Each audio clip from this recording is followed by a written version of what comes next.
Yeah, I mean, I just referred you to a client of mine that's thinking about doing some work, and the way your process was fantastic. It was very clear. And to keep that expectation management is really what it's all about. If somebody says, I need it done by this time and I want it done by this price, there are a lot of contractors that can make that happen, but it's forecasting with experience and saying, with the changes you're making now in design, it's going to change the duration and the scope and the cost. Right. Here's what that impact is. If you're authorizing us to move in that direction, let's do that. But if not, we're going to stay with where we are.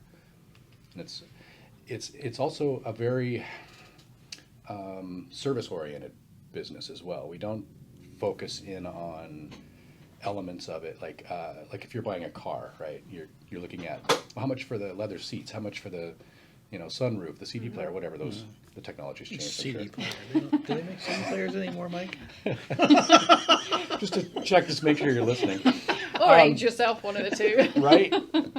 So we don't look at it like that though, because every change you make, if you want to change add a sunroof in a home and add a skylight or something, there's a lot of stuff that's involved. You go back to engineering and you're cutting in, you're changing the structure, insulation values, all those things, and then drywall paint.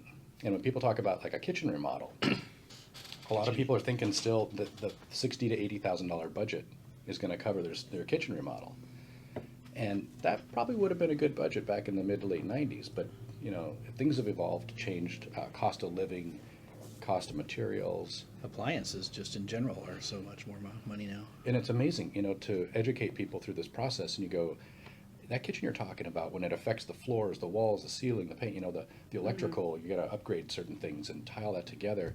They're upwards of $200,000 now. Right. And it just like. And to be clear, you're not talking about just switching out the cabinets for a new one you're talking about completely changing the scope of the space Most that people are cases, using. yeah. Builder, architect, design. When the house was built, 70s, 80s, 90s are most of what we work on. When that house was built, they didn't have a lot of that forethought for efficiency, for layout, and a lot of times you just look at it and like we've been in homes where it's obvious that they forgot about the laundry room, and so they packed it underneath the stairs next to the kitchen. Yeah. Right. So. Not the most ideal space to do. Or in the your laundry garage. in. I mean, there's a lot of houses where it's just in the garage.